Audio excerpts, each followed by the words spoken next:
we've got a day game in Canada between the Redblacks here going up against the Alouettes from Montreal. And so I thought I could preview this one, maybe even a little bit more than usual. We're not faced with a ton of games, and we don't talk about these teams too much.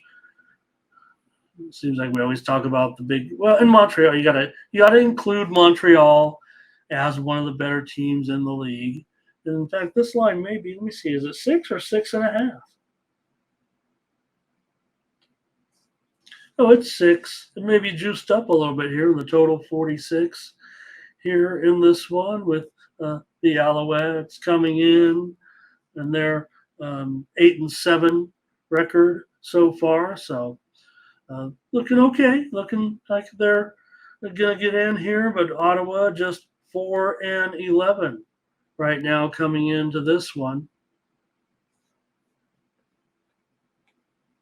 And for me, I think handicappers are going to want to take a look at the Redblacks. That's the way it feels like anyway. I've seen some handicaps. I've seen, couple on the Alouettes as well. It feels like a pretty split. It feels like a few more maybe leaning Redblacks to me, but I think we'll see some scoring here. And that's going to be the way I'm going to at least go on the show. I don't know if I'm going to give out the side here, there, or anywhere. They don't let me sell the CFL on the side anymore.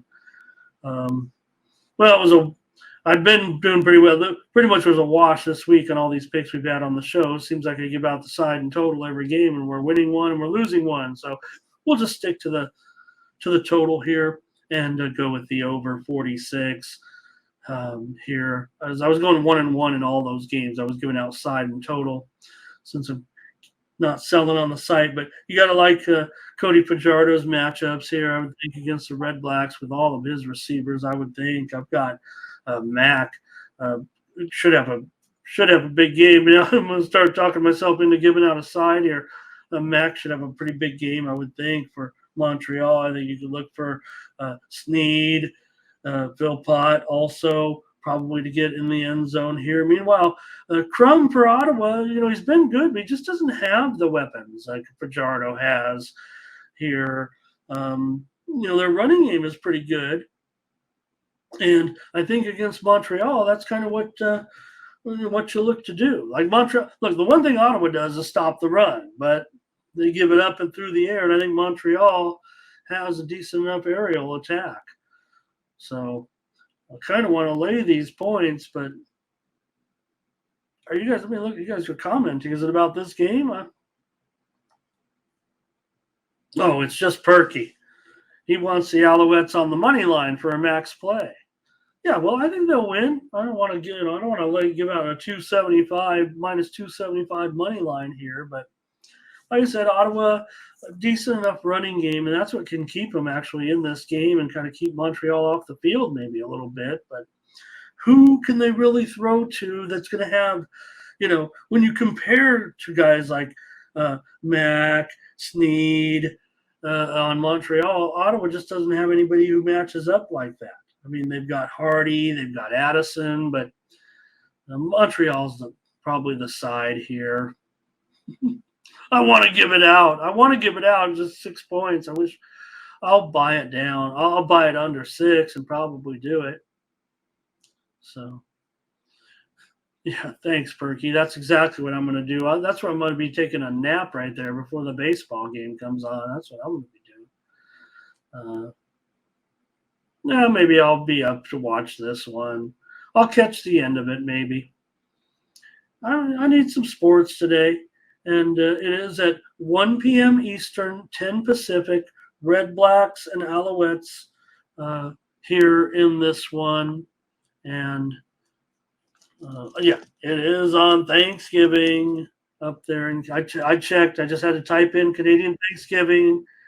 And, of course, I know that. I know that's why. But, look, it's pretty crucial for Montreal. I said it's looking good because they're favored to win this game. But remember, the Ticats are just a half a game back right now because they were able to win, what was it, 38-13 over Saskatchewan. They ended up crushing them in that game. That was when we had the over on, right? Let me see where that was 2 days ago. I don't even remember 2 days ago. So Montreal's won 2 straight, and for me, Ottawa 4-11 right now. They've just a 1-6 road record. So Perky's giving out the money line. Maybe we'll just leave it at that. I don't know. Oh man, I want to get all right. Montreal and the over. I've got to give out both sides. In total, it's Thanksgiving, and I can't sell my premium pick on here. The over. Over's my premium. Okay, can I say it like that? Over is my premium, and Montreal is my play on the show. If I could do premiums on here. That hogging the clock to keep the other team's offense rarely works in today's pro football, especially when your own offense is limited. Yeah, you said it, Terrell. Nobody can go down the field and just get 10 yards, like 10 yards, boom, 10 yards, boom, 10 yards, boom. But, like I said, if you look at the teams in the National Football League that run the ball effectively, those are the best teams in the league right now, almost by far. It almost is reflective in exact order of the best running team as far as, I believe, yards per attempt. I don't think it's total yards. I'll check it. I'll come back with you. Great to have you as well, as always, Terrell. Yeah, Perky, let's just buy it down to 5.5 here. Or maybe even 4 and lay it at 180 or something like that. Montreal should win this one.